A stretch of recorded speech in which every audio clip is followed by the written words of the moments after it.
What is going on, guys? Welcome back to the channel, and today I wanted to make a bit of a comparison video between Call of Duty Vanguard and Battlefield 2042, mostly surrounding the delay of the game, because even though Battlefield has copped some flack for the delay, I actually think it is a great decision, especially after I've played a bit of the Vanguard beta over the last weekend. Before we get into it, if you guys are new to the channel and you end up enjoying the video, then do consider subscribing and turning on those notifications so that you don't miss out on any upcoming Battlefield content. But with that being said, let's get stuck right into it. So as you can see in the background, I have played a bit of the Vanguard beta over the weekend, and throughout this video I'm going to try and mix and match between my own gameplay and the Battlefield 2042 gameplay, just so that you guys can get a constant comparison of the difference between the two, because in my opinion there is a pretty solid difference in quality. Now, I haven't pre-ordered Vanguard, so I wasn't able to play in the first few days of the beta simply because that was for pre-orders only, but it has since opened up to the public, and I've played a few hours on the PS4 Pro as well as a few hours on the Xbox Series X, just to kind of get a comparison and make sure that I am feeling it out on more than one platform. During that early access period, however, I did see a lot of complaints about the game on Twitter and Reddit, and without having played it, I honestly just assumed it was the typical Call of Duty cycle where the game comes out and people just shit on the game regardless of whether it's good or bad. So like I said, I wanted to give it a try for myself. Well, after maybe about 3 to 4 hours all up, I can say that I absolutely see where all of those complaints are coming from. It has got plenty of issues, and even though it is a beta, there are a lot of issues that really do feel like they're actually fundamental issues with the game, which as far as I'm concerned probably can't be fixed by the time the game comes out. Now, I want to start off by saying, since this might all sound super negative towards Vanguard, I am a huge fan of Call of Duty. I am 25 years old and I've been playing the game since I was 11 when the original Modern Warfare came out, and other than missing a few titles like Ghosts or Infinite Warfare, I've pretty much played every single Call of Duty game in that time, and overall I really do love the franchise. With that being said, I'm not blindly in love with it either. I do see its flaws and I am able to enjoy each game while still being able to criticize them too. And so even though some of my upcoming opinions on the game are going to probably sound super negative, I just wanted to make that clear that I am actually a big fan of the franchise and I'm not some sort of hater that just shits on anything Call of Duty.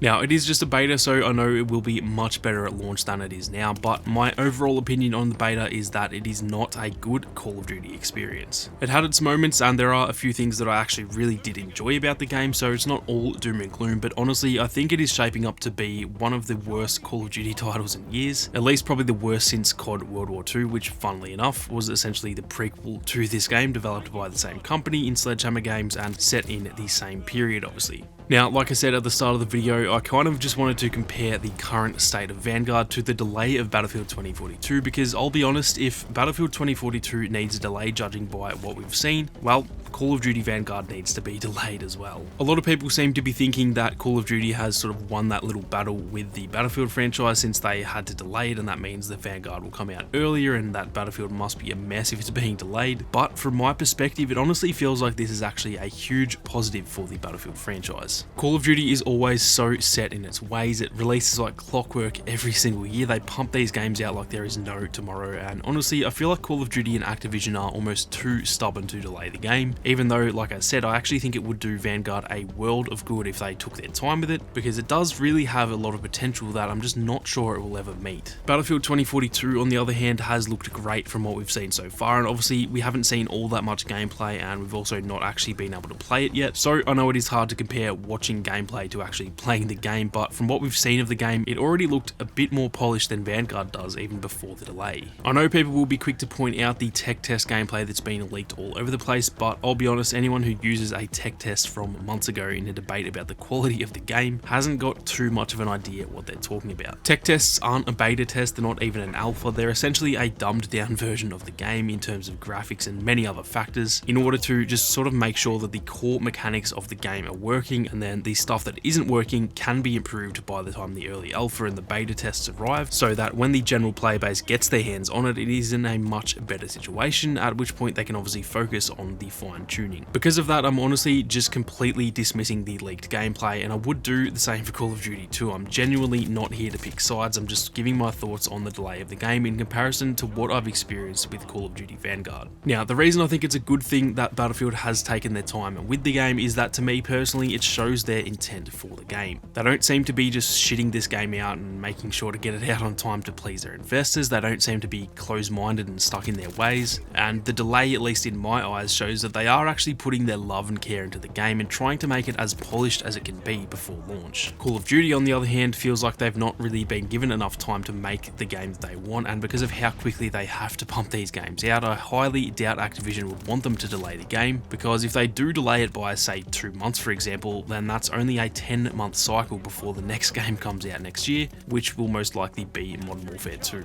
The difference between those two mentalities is honestly such a stark contrast, and to me it does feel like DICE care about the finished product of their game more than Sledgehammer Games do, regardless of the state that the games launch in. Even if 2042 launches and it's still not all that great, and then Vanguard launches and it's in sort of the same state as 2042, I think I would still at least give props to DICE for attempting to take that extra time and get it sorted, even if it doesn't work out as planned, because to me it is more about the intent than the finished product. Call of Duty releasing an unfinished game without pushing the game back or anything like that would kind of just feel like they're saying, hey, we know the game isn't finished, but we don't really care, we'll fix it after you've already been playing the game for a month. Whereas Battlefield releasing an unfinished game after a delay, if it is in fact in a bad place, would at least feel like, hey, we know the game isn't finished, but we did make some progress in that month of delay time, and rather than just continue to make you wait, we'll fix it even more once the game is out. At least that's how it would feel to me. And again, this probably all sounds so biased, I get that, but if Vanguard were to announce a delay, I would do the exact same thing. I would honestly praise the devs for being so open-minded and not being set in their ways. We are in a pandemic after all, and if any dev studio out there needs extra time to finish their game, honestly, I am all for that. But on the other side of that, if they decide to stick to their guns and then the game is a mess, that to me just comes off as if they don't really care and that they just have to get the game out to keep on printing money. That is just my take on it anyway. I know this might be a bit of a polarizing opinion, and I'm keen to hear what you guys have to say in the comments, so be sure to leave your thoughts down below. But to me personally, all I've taken out of this entire situation is that the delay really could be a very positive thing for Battlefield 2042 in the long run. The game might launch, it might be absolute hot garbage, and I might have to cop some abuse and eat my words, and if that is the case, then so be it. But at least at this point in the lead up to both of these games, I do think that DICE have made the right decision with the delay, considering the pandemic and working from home and all that, and I'm just very, very curious to get my hands on the beta and see what kind of state the game is actually in. That is going to do it for this one though, guys. If you enjoyed the video, then be sure to leave a like down below, and if you are new, then consider subscribing to the channel with those notifications on. If you guys want to support the content that I make here on YouTube, then do consider becoming a channel member. But with that being said, thank you all very much for watching. You guys have a great day, and I'll see you all out there on the battlefield.